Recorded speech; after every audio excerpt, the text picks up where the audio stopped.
I could stand in the middle of Fifth Avenue and shoot somebody, and I wouldn't lose any voters, okay? I heard that. Donald Trump is a daily dose of exaggeration, but not about one thing: the size and fervor of his following. Wow, what a crowd. All across America, they line up for hours, waiting for the show. I got about 2 hours sleep. We met Courtney Modisette at 6:30 a.m. in Westfield, Indiana, proudly perched outside the door for a 7 p.m. Trump event. What possessed you to come here 12 and a half hours early for the Trump rally? My kids are going to remember this. Their kids are going to remember this. And I grew up with my family loving Trump. Modisette is... Now, this right here blows my mind, because this, we got to understand. We got to understand something, man. This is for a president. This is for somebody running for president. And this is how serious people was. I wonder if Obama had the same crowd that Trump had. I don't know. I gotta check now, because I do know people was going crazy over Obama too, but I'm gonna check that out as well. But I definitely want to see what this lady has. She's posted up early in the daggone morning with a t-shirt on that says Trump girl. Okay, let's go. It's like many Trump voters we met in dozens of interviews. Until Trump came along, politics meant next to nothing.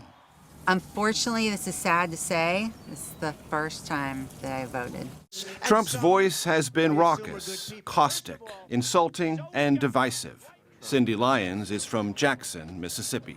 Well, Donald Trump... Why the main man only used those words to describe Trump's rhetoric and his words? I mean, it was pretty negative, in my opinion. Has been raucous, caustic, insulting, and divisive. So that's, oh man. Cindy Lyons is from Jackson, That's how a lot of people see him. Well, Donald Trump has a straightforward way that he communicates. Has he ever spoke so plainly that you kind of cringed? I understand what's behind what he's saying. Richard Matkey is from Londonderry, New Hampshire. And he's not a dummy, like everybody seems to think. You don't make $1 billion being an idiot. So I think he's smart enough to run the country. I mean, I gotta stop being an idiot, because I want to get $1 billion. All the people I can help, if I got $1 billion, man, I will bless so many daggone people. It will be ridiculous. God will be like, keep going, brother. Keep going. I'd be like, yes, sir, God. Yes, sir. You know what I mean? Or for show, Pops. You know what I mean? Because that's your Father, Son, and the Holy Ghost. An idiot. So I think he's smart enough to run the country. They're $5 or 3 for $10. Trump is also the voice of a part of America that's given up on the two parties and the system, one that smells corruption everywhere, a long-lost and so-called silent majority that is buying the political equivalent of a lottery ticket. They're all part of the same deal, man. You know, it's hold your nose and pull the lever. Trump voters have had enough of holding their nose. I mean, I'm mad. I've been mad. I'm one of the angry, voters that they've been discussing for the last year. So we met Ray Paredes at this Trump rally in Virginia, a 3-hour drive from his home. What are you angry about? Like I said, I'm just angry that the Republicans, it's like they're just milquetoast. We talked to Trump before the South Carolina... He said they're just milquetoast. I didn't understand that. ...a primary, and asked about his fawning crowds and the weight of their expectations. Do you feel that is a burden, though, if you become president? It's a burden. It makes it tougher for them. I don't want to let these people down. Trump supporters believe, unshakably, something else, that Trump can't be bought. I didn't have to do this. George and Alexandra Simoes of Massachusetts. He says the things that needs to be said. About what? What's important to you? The truth that nobody else says. Trump is different because he doesn't have to answer to any donors, any lobbyists. You're fired. You're fired. You're fired. Part of the Trump phenomenon derives from fame, reality TV sizzle. You wanted law and order in this town. You've got it. A kind of lowbrow celebrity that former President Ronald Reagan was once derided for. That was Ronald Reagan. That was the cowboy was Ronald Reagan. Ah, get out of here, bro. He did a movie. That's tight. That is tight. All right. That's cool. That is Ronald Reagan, man. Check this out. Get out of here. 1953. Get out of here, bro. He did a movie, man. That's tight. All right. A kind of lowbrow celebrity that former President Ronald Reagan was once derided for. The comparisons crop up frequently, even though Trump supporters can't always explain why. Lucas Quinn from Union, Mississippi. He's got a little Reagan in him too, which is always a good thing. What echoes for you about Reagan and Trump? Just, I don't really know. I mean, I wasn't alive when Reagan was president, so I can't speak on Reagan, but... Details aside, Quinn is convinced Trump's got whatever Reagan had. Everything he did made America great. So make America great again. Make America great again. That slogan... Oh, that slogan is why a lot of black people are upset at daggone Trump. Again? When was again? Are you talking about 1619? What about 1619? Hey, shout out to my man who says 1619. I'm going to go ahead and give me a t-shirt that says 1619 because of that daggone guy at the Trump rally. He said, well, what about 1619? Slavery. What about that? Huh? What about that? What Trump going to do about that? Is part of the forlorn sense among Trump backers that America is losing something. We met Ariel Robb in West Bend, Wisconsin. She's been selling Trump products for months. They see a person that actually stands for, what they've been thinking in their head, but were too afraid to say all the years. Like defending the Confederate flag, which, ironically, Trump has said belongs in a museum. Robb sells it with Trump 2016 right in the middle.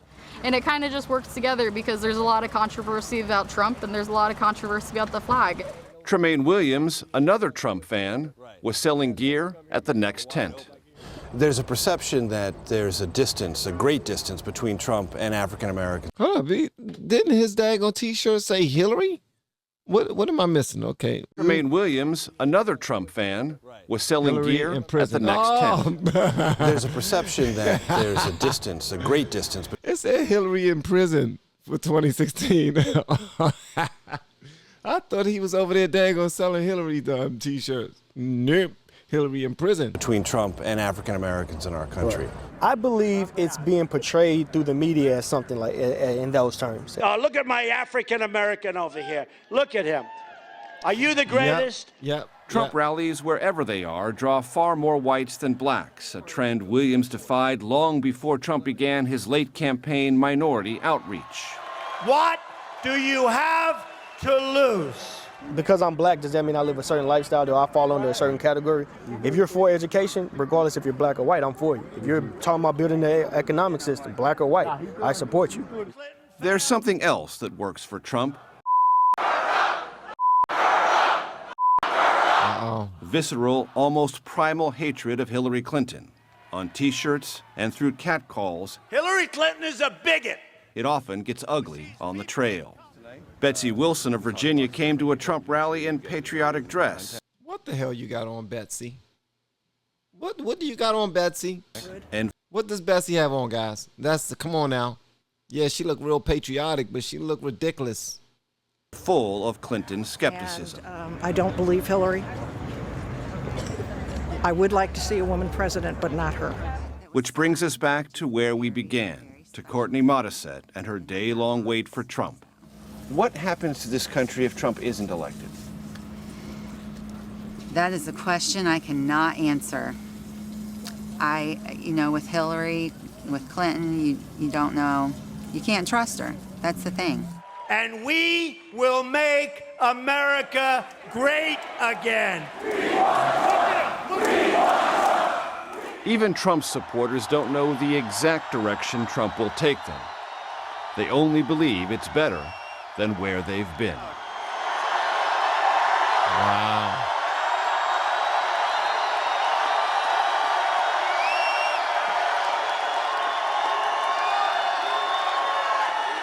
Okay, I need to show y'all this right here.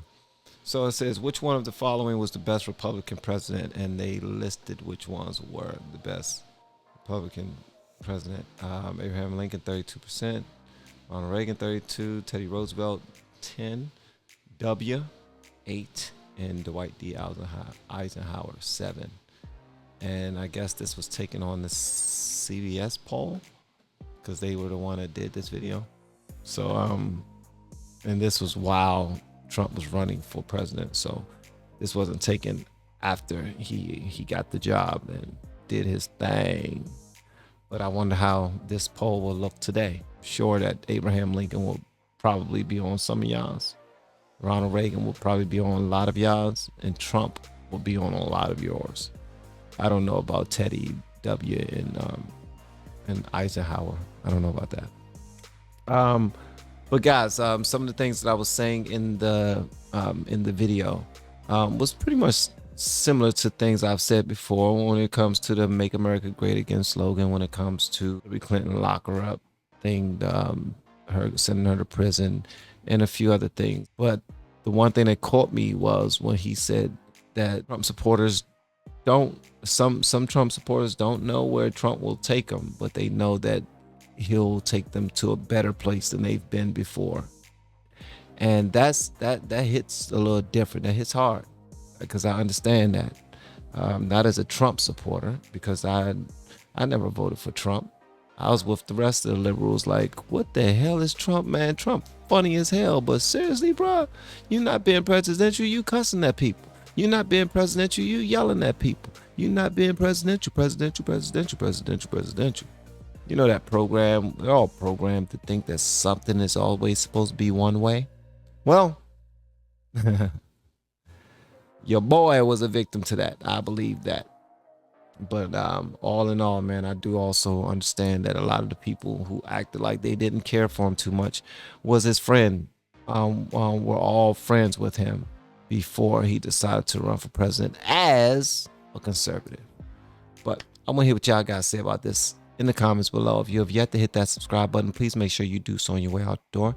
Once again, guys, I'm Van, and now we are all the LFR family, and I look forward to seeing you on the next video, hopefully inside of the Patreon as well. Y'all have been amazing per usual, man. Love y'all.